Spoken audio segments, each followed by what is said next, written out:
Bandung Zoo atau Kebun Binatang Bandung tidak hanya menjadi tempat wisata dan edukasi yang menyenangkan, tetapi juga terus berbenah dalam menerapkan prinsip ramah lingkungan.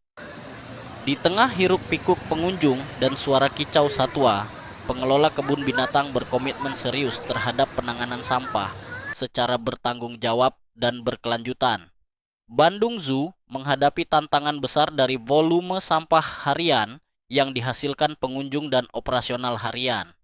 Untuk itu, diterapkan sistem pengelolaan sampah terpadu yang mencakup pemilahan sampah organik, anorganik, dan residu. Tempat sampah tematik disebar di seluruh area kebun binatang dengan desain yang menarik sekaligus edukatif, agar anak-anak pun tertarik membuang sampah dengan benar. Bandung Zoo mengelola sebagian besar sampah anorganik dan residu melalui proses insinerasi. Insinerator yang digunakan adalah model ramah lingkungan dengan sistem penyaringan emisi, sehingga pembakaran sampah tidak mencemari udara. Sampah yang mempunyai nilai ekonomis akan dipilah terpisah, dan yang tidak bernilai ekonomis didaur ulang, dimusnahkan melalui insinerator ini secara terkontrol.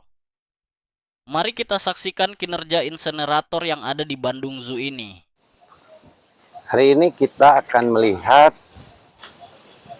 salah satu tempat pengolahan limbah sampah yang ada di Kota Bandung. Klinik, Pak. Klinik satwa. Ini adalah klinik satwa dan terus kebetulan Masih aja, Pak. Ayam. tempat ini merupakan kebun binatang Bandung yang dikelola oleh Yayasan Taman Marga Satwa Taman Sari. Ini penanganan sampah di kebun binatang ini juga menggunakan insinerator. Mari kita lihat insineratornya seperti apa.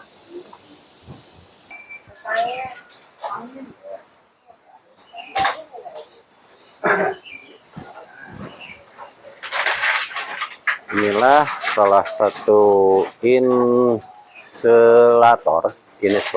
yang digunakan untuk pengolahan sampah. Bukan dong. Nah, ini tuh jadi sampah yang datang. Kebanyakan sampahnya dari jenis apa, Pak? Ini sampahnya kebetulan kita kan daerah konservasi ya. Ada beberapa jenis sih, ada sampah daun, ada sampah sisa aktivitas manusia seperti botol, kaleng, plastik dan sebagainya. Terus juga ada kotoran hewan, Pak. Nah, kotoran hewan kita tumpuk buat dijadikan pupuk. Kalau sampah-sampah plastik sama dedaunan kita masukin ke insinerator. Jadi yang masuk ke insinerator itu sudah dipilah terlebih dipilah dahulu yang punya nilai ekonomis. Yang punya nilai ekonomis, Iya. seperti ini. Ya. Betul. Yang tidak punya nilai ekonomis baru masuk ke insinerator. Insinerator, betul. Siap. Tapi Pak, ini tidak memerlukan mesin besar? Kalau Ini enggak, Bu. Ini kita kan manual ya. Jadi insinerator ini kapasitasnya nih untuk sampah kering seperti ini 15 trash bag 1 jam habis, Bu. Jadi Gitu. yang basah, Terus yang kering, kita nggak pakai apa ya, bahan bakar. sampah basah. Yang disebut mesinnya mana? Ini nih, ini mesinnya. Ya, itu bukan mesin. Rumah. Iya. Rumah pembakaran sampah. Betul. Ya. Kalau ini mah bukan mesin. Bukan mesin, betul. Iya. Makanya menanya bukan mesin, insinerator. Gitu. Iya, insinerator. Betul, insinerator. Jadi betul ini tidak menggunakan bahan bakar bensin, BBM. Pak, Emang kita tidak hanya ada. menggunakan korek api aja, Pak. Paling kalau sampah basah menggunakan mental yang kuat dan kesabaran yang tinggi. Betul, betul. Kira-kira untuk lebih optimal ini kan awal dibakar. Berapa menit sampai menghasilkan suhu panas yang maksimal? 5 menit, 10 menit, Pak. 5 menit 10 menit itu udah, karena awal kita mesti pandai memilah sampah yang cepat bisa kebakar biar pemerataan panasnya cepat kan gitu ya. Nah itu Hari ini kita akan melihat tentang proses awal untuk melakukan pembakaran sampah melalui insolator. Jadi ini awal persiapan menggunakan bahan yang mudah dibakar. Lalu ini kertas ya yang mudah dibakar. Nah ini sudah. Jadi ini betul-betul tidak menggunakan bahan bakar minyak, tidak juga menggunakan gas, hanya menggunakan gasolin atau korek api membakar yang mudah dibakar, kertas. Lalu mulailah terjadi pembakaran, dan ketika suhu sudah panas, bisa juga yang basah ya Pak? Betul. Untuk pertama itu diusahakan yang kering dulu. Ketika memang sudah panas, insolatornya sudah cukup suhunya, baru nanti dilakukan pembakaran yang basah-basah. Nah, salah satu kelebihannya ini kalau sebetulnya kalau ini ditutup Pak, anginnya masuk dari sini langsung meniup. Ya, coba dok tutup biar akan terdengar suara lebih bergemuruh Pak. Pak, kalau ininya apa? Asapnya gimana? Nah, asapnya memang gini Bu, kalau memang sampah basah itu yang sedikit agak ini ya, agak masalah. Tapi nggak begitu. Bapak sudah berapa lama menggunakan insolator? Ini 3 bulan ini Pak. Oh, baru. 3 bulan. Ini asap segini nih. Nah, ini kita belum kemarin sudah koordinasi dengan DLHK ya gitu terkait asap, tapi mereka belum sempat meneliti. DLHK sudah tahu gitu. Pak Farhan juga udah kesini. Ya, Pak Farhan juga udah lihat Ibu. Jadi kenapa kalau memang ini sudah diketahui oleh wali kota, kenapa tidak punya ide, ya kan, agar si asapnya ini menjadi oksigen. Kan banyak orang-orang di TB. Betul.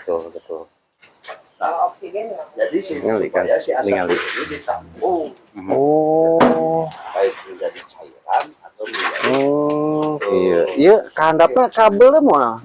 Belum sampai ke sana sih kita. Nunggu nanti kan si bara itu nanti turun Pak. Iya.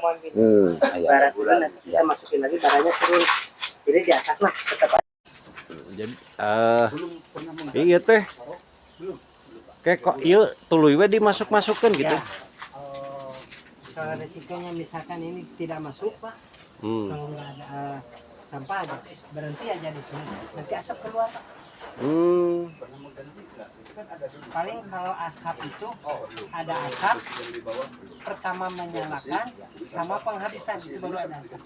Berarti kalau udah berjalan seperti ini mah sampah asap tidak kurang Kemungkinan tidak ada keluar Pak gitu. Tidak jadi ada. hanya awal sampai akhir Ya, asap betul. itu. Oh. Jadi pertama ngebakar itu pasti ada asap. Ya, karena Cuman kan kalau di saat api besar tidak mungkin menghasilkan asap. ya, Kalau di awal kan api belum ada.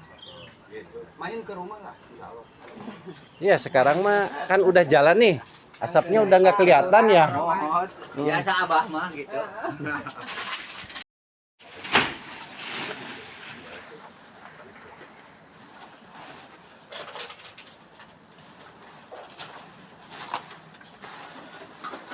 Dan ini kebetulan kan asap tuh naik ya ke atas, terus juga kalau orang Cina bilang silalatu ya, silalatu turun. Dalam 3 bulan ini cuman ada abunya segini. Oh gitu? Ya. Ini hasil abunya 3 bulan bisa bongkar. Si lalatu itu yang di atas. Yang di atas. Ini mah abu. Iya. Bukan ini pembakaran. Kalau bekas ini pembakaran setiap pagi terkumpul di bawah di Ada sini. nggak? Ada. Di pembakaran. Ada. Pembakaran. Ada. Mana? Ya, Jadi kita tabung sini, selama Pak. 3 bulan Itu yang- tehnya menghasilkan abu 2. Bukan kawan, bukan abu. Bukan abu. Abu mah ini, Pak. Abu mah kita campur. Itu lamun di ieu mah mun hawu bener dia. Sok ngebul, Pak, seueur ieu. Oh, silalatu. Nah, Ya. Karena ini kan kecil terus kena hujan turun lagi. Oh, iya mah abu. Nah, ini abu. Ini yang bisa dipupuk. Iya, gitu. Karena kita campur dengan kohe juga, Pak, kok kotoran hewan. Itu biar nanti bisa dijadiin pupuk.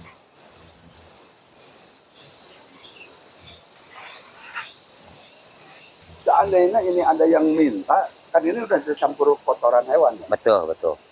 Pihak kebun binatang bisa memberikan nggak? Dibutuhkan misalnya oleh petani, oleh Ya, dinas pertanian. mungkin kalau manajemen mengizinkan ya kasih, Pak. Nah, maklum manajemennya lagi. Nah, gitu. yang tidak boleh masuk pembakaran jenis apa saja, Pak, sehingga dipilah? Itu paling pakan, Pak. Pakan sama kotoran hewan. Kita nggak bisa bakar. Oh, pakan sama kotoran hewan Kotoran tidak hewan, dibakar. Kalau benda-benda keras, Seperti itu kaleng, kalau botol-botol beling itu bisa pecah, Pak, nanti di dalam nggak apa-apa. Tapi nantinya akhirnya meleleh, oh meleleh. gitu.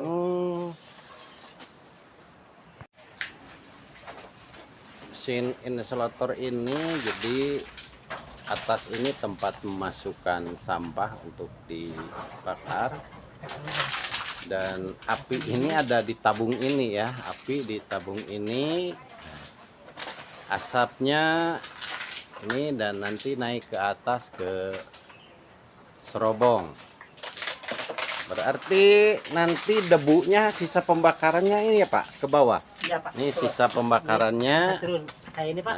Nah, itu juga Ini kan api udah ada di habis. bawah ya. Nanti si abu ini turun, Pak. Turun Oh. sendiri. Ari silalatu teh nu mana? Debu besar Hmm, yang suka terbang. mm-mm. Nah, itu silalatu. Tapi Oh. kita nggak terbang, Pak. Nanti Oh. kan itu ada lubak di dalam. Oh, jadi dengan dibakar melalui insalator ini silalatu tidak terbang, tidak ikut ke cerobong ya, Pak? Tidak. Jadi Silalatu nanti nampung di depan, Pak. oh, Nanti ada penampungan khusus betul, silalatu. untuk silalatu. Debu di bawah sini. Iya. Oh, debu turun. Debu turun. Oh. Hmm. Hmm. Buat silalatu. Oh, di sebelah sana silalatu. Bagaimana pendapat Bapak ketika Bapak penanganan sampah di kebun binatang ini menggunakan insalator? Baik, Pak. Terima kasih. Selama ini sih kami kebun binatang Bandung khususnya ya, setiap hari kan menghasilkan beberapa jenis sampah ya, mulai dari sampah dedaunan, sampah aktivitas manusia, itu kayak plastik, botol dan sebagainya, juga ada sampah kotoran hewan. Nah, dari beberapa jenis sampah itu kita kumpulkan, kita tampung di sini di tempat pengolahan sampah, lalu kita pilah. Ada beberapa jenis sampah yang seperti botol, plastik, dan itu kan bisa dijadiin nilai ekonomis. Yang lainnya tuh kayak sampah bekas aktivitas plastik, kresek dan sebagainya, atau bekas bungkus nasi dan sebagainya, itu kita bakar. Gitu. Sedangkan untuk yang sampah kotoran hewannya kita tumpuk nanti untuk dijadikan kompos. Sebelum menggunakan insalator, penanganan sampah di sini bagaimana, Pak? Sebelumnya kan kita masih manual ya. Jadi di beberapa zona kandang gitu, karena kita sih lebih ininya ke kandang satwa ya, Pak. Setiap zona kandang kita dibuatkan sumur serapan atau lubang galian lah. Nah, si sampah itu ditumpuk di situ, Pak. Gitu. Nah, untuk sampah-sampah plastiknya biasa kita kirim juga di sini. Cuman waktu itu sih ada orang yang pemulung lah yang suka ngambil kayak botol dan sebagainya. Jadi pendapat Bapak dengan menggunakan insalator ini memudahkan, menguntungkan, atau merugikan, Pak? Jujur untuk saya sendiri ini menjadi satu terobosan baru, menguntungkan ya, karena dari satu sisi si sampah aktivitas manusia bisa langsung dimusnahkan, kotoran hewannya bisa dipilah buat pemupukan selanjutnya, terus juga sampah-sampah daun kering juga bisa dibakar. Gitu.